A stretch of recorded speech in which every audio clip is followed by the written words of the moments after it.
Yo, what's up with y'all boys and girls, man? Hey, it's Jay Briggs here, continuing to cook up this NBA action. Y'all know we do on the jam session. We cook up every single game, every single day. No graphics today. Huge card. Hey, I'm finna run through them, every last one of them for you guys right here, right now. I appreciate each and every one of you guys. If you appreciate the content, smash that like button for your guys. Subscribe to the channel if you haven't already. And as I always say, man, if you're rocking with me, rock with me. I'm active on Twitter all day long, and there's a link for that in the description below. All right, let's do a huge card today on a Saturday. No games tomorrow, so damn near everybody playing today. We got the Bucks, man. Early start time. I'm laying 2.5 on New York in New York. I'm taking the Knicks. I think the Knicks get it done at the crib. They've won 3 of their last 4. It's a bad spot because they're coming off a pretty significant road trip, but they were in New York in their last one as they beat up on Brooklyn 121-102. And I think they come back home and get down on Milwaukee. I don't like the spot for Milwaukee either because they're coming off a pretty significant homestand. Their last 5 games all were at home, and they've been playing not the best competition. San Antonio's in there, Detroit, Orlando, Houston, Indiana. All teams, I like Orlando, Houston, and Indiana, but all 3 of those teams go crazy at the house at home. On the road, they're not that same team. So Milwaukee is rolling right now. Hats off to them boys.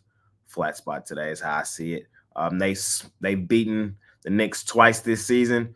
110-105 the first game and 146-122. The second game blew the doors off them that second game.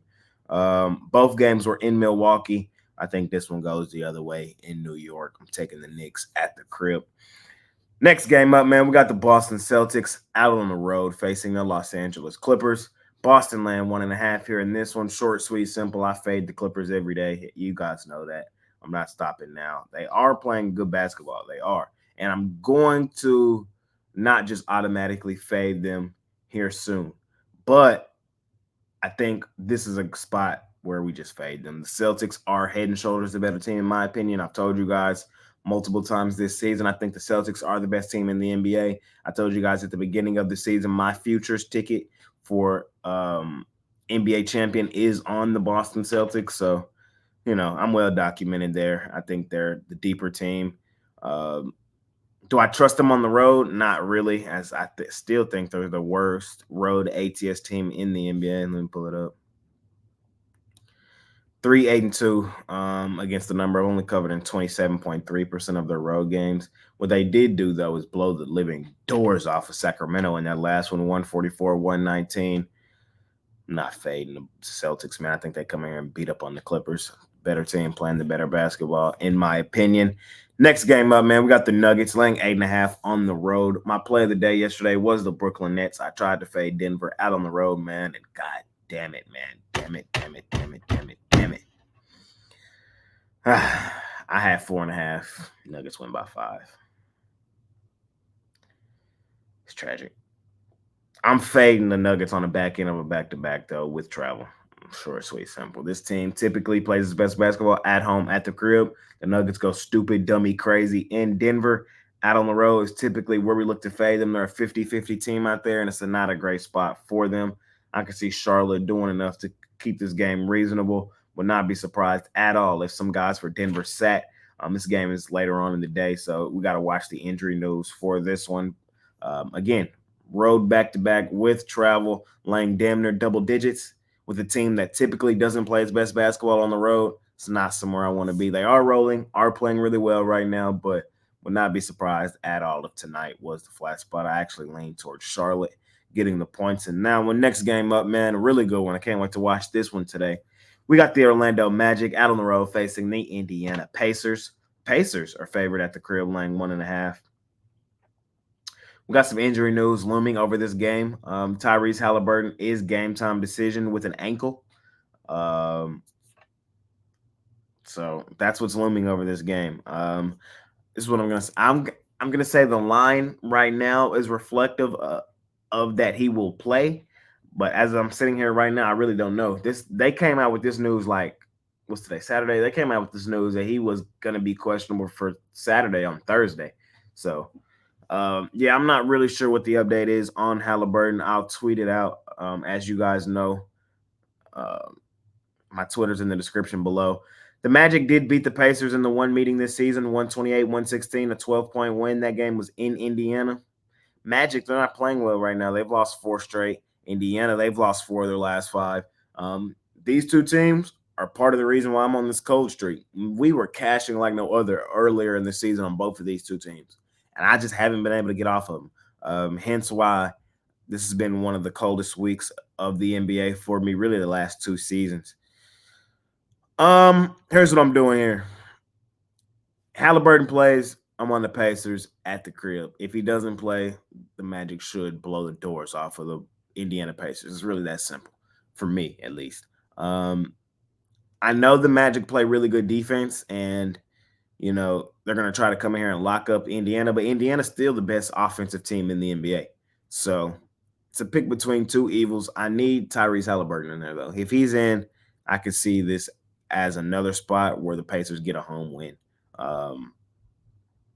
That's just how I see it. So give me the Pacers, laying the 1.5. I will not be betting that game, though, until I find out what's going on, injury news in that game. Because as I tell you guys all the time, Tyrese Halliburton is the tires, the windshield wipers, the motor, the transmission. He's everything for the Indiana Pacers. Without him, they might be one of the worst teams in the NBA. With him, hey, they compete on a nightly basis, and I think they continue to do so. Next game up, man, we got the Houston Rockets out on the road facing the New Orleans Pelicans. Pelicans laying 6.5 at the crib. Rockets did win the first meeting this season, 104-101 in Houston. Not surprised. Houston goes stupid, dummy, crazy in Houston. Currently the best home ATS team in the NBA at 10-2-1 against the number. New Orleans, not far behind, though, at 10-4 against the number at the crib. And that's kind of what we're looking at here. I'm not overcomplicating this one. I don't trust the Houston Rockets out on the road. They ball at the crib. I'm talking about ball like no other at the crib. On the road, it's not really the case, man. And I don't trust them. I just don't trust them. 5-6-1 against the number out on the road. But as I just told you, New Orleans hoops at the crib. New Orleans has won 4 of their last 5. Only loss was their last game at the crib to the Memphis Grizzlies. We had the Grizzlies in that one. It was a spot, a moment in time is why we had the Grizzlies. I think the Pelicans come back home, bounce back, and beat up on the Houston Rockets is how I see it. Rockets are coming off a really dominant win yesterday. Hey, we all know what happened. They blew out my Mavs. It happened. On the back end of a back-to-back, though, leaving Houston, heading to New Orleans, it's not the sexiest spot. This is a New Orleans type spot for all I know. Don't trust the Rockets on the road. Pelicans typically hoop at the crib. Revenge spot because the Pelicans lost to the Rockets earlier this season. Rockets on the back end of a back-to-back. Everything here yells Pelicans. Not overcomplicating it. I will take the New Orleans Pelicans in that one. All right, man. Whew, huge card today. Let's keep it rolling. We got the Grizzlies and the Hawks. Hawks laying 1.5 at the crib. Hawks, we're just going to keep fading these boys. Short, sweet, simple. Like, I don't even got to say too much. We're just going to fade the Hawks daily, and we're going to be just fine. The Hawks are still currently the worst ATS team in the NBA. And, 7-21 straight up against the number. 7-21 are the Hawks against the number. They've only covered in 25% of their games. And, I don't see today as a day where they get a home win. I just don't see it. I think the Grizzlies, they got their mojo back low-key. And this is a team I'm not really looking to fade until I see a reason to. And right now, I don't see a reason to. Atlanta, I told you how bad they were ATS, but they're even worse ATS at the crib. They're 1-10 against the number at home. They've only covered 9% of their games. They played 11 games at home. They've only covered 1. Not taking Atlanta. I'm taking Memphis. I'm not overcomplicating. I think that one's fairly short, sweet, and simple. Next game up, man, a game I really don't want to touch. I'm mad at both of these two teams. I'm mad at the Pistons because they pooped me 2 days ago, and I'm mad at the Nets because they pooped me last night. It's Nets here for me. I don't love it. Probably not going to bet it. I'm not betting the Pistons, though. I can tell you that for sure. So it's Nets for me here. It should be a bounce back spot at the crib for Brooklyn. I've been thinking that for the last 2 days, though. I thought that last night. And they did compete last night with the Nuggets. Just couldn't cover in the end, man. Again, like I said at the top of the video, line was 4.5. They lost by 5. That's super frustrating. They haven't really been playing that well, man. I won't say. Like 3 of these last 5, they got their doors blown off. But the Pistons are terrible. We know that. We know that. They're not terrible against the number, but they're terrible, just terrible. Brooklyn, if there is any such thing as a bounce back spot, it should be this one at the crib. I'm going to lean towards the Brooklyn Nets. Next game up, we got the Toronto Raptors at the crib, laying 5.5 on the Utah Jazz. We are going to lay the 5.5 on the Utah Jazz. Another bounce back spot at the crib for the Toronto Raptors. It's going to be their 5th home game in their last 6 games. They're coming off of two tough games. Played Denver at the crib. Denver's just better than them. And then they went out on the road, played Philly. Philly's just better than them. They should get this one done at the crib today. This is mainly a fade of the Utah Jazz. Yes, we know the Jazz got a win in their last road game, but for the most part, we know who the Jazz are. They are terrible out on the road. How many road games have they played? They've played 16 road games. They're 4-11-1 against the number out on the road, worst in the NBA. And it's even worse than that when you just go back and look at it game by game. So what they played, 16 games, I want to say 10 of those, maybe even more than that. But I know for a fact 10 of those, they were double-digit losses, like 15-plus point losses. Hey, Toronto should be a bounce-back spot for you guys at the crib against a team that is terrible out on the road, really as bad as it gets in the Utah Jazz. Next game up, we got the Chicago Bulls laying 4.5 on the Cleveland Cavaliers. The Cavaliers injury report is still disgusting. Nobody's really playing.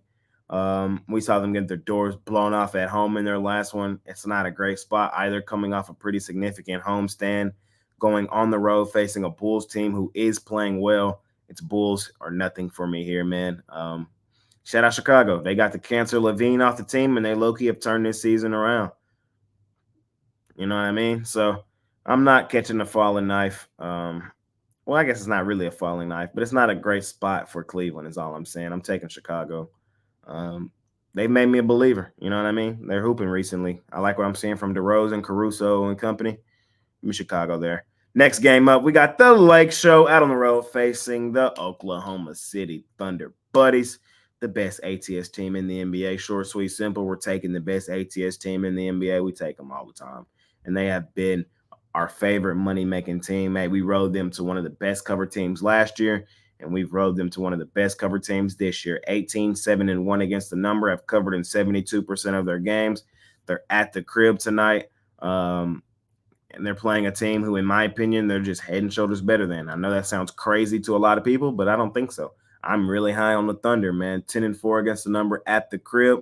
Josh Giddey's out, but I don't think it's going to matter that much in the grand scheme of things. Thunder Buddies are rolling. They've won 4 of their last 5, including 2 solid home wins, blew the doors off of Memphis and blew the doors off of the Clippers. I think they beat up on the Lake Show here as well. Lakers free falling. They've lost 4 straight. This is going to be their 5th road game in their last 6 games. Terrible spot for the Lake Show. I'm not trying to catch the falling knife with them. Now, this is actually a falling knife. I think they lose their 5th straight. Fading the Lake Show. Next game up, we got my favorite team, the Dallas Mavericks, laying 7.5 on the San Antonio Spurs. I'm not sure if Luka plays right now. He's questionable. I don't know what that means. He didn't play yesterday. I don't know. I'm not betting this game. I'm mad at the Mavs. They're free falling right now. And when they're free falling, their team you just stay away from. I know I'm not betting San Antonio either, so this is a stay away game, guys. Maybe a lean towards the over. Next game up, we got the Golden State Warriors laying 8.5 on the Portland Trail Blazers. I will be taking the Portland Trail Blazers plus the points.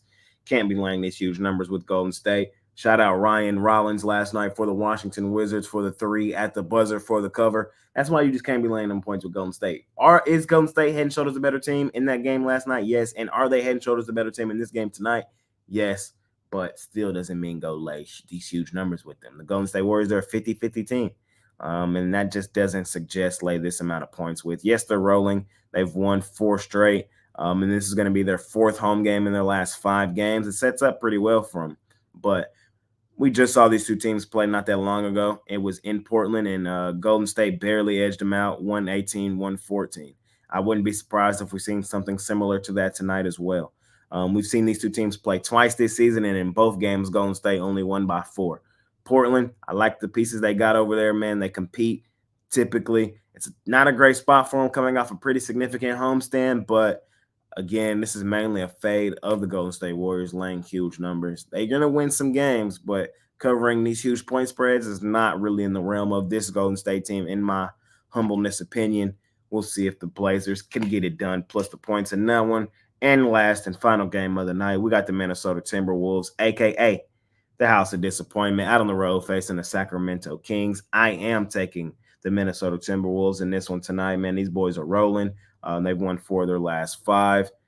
Sacramento's rolling as well. They've won 4 of their last 5, and it's a really solid spot for them. It's going to be, their 5th straight home game. Problem is, I don't like Sacramento as a small home favorite. I just don't. And typically what we've seen from Sacramento is when they play the teams that they're head and shoulders better than, they win the game.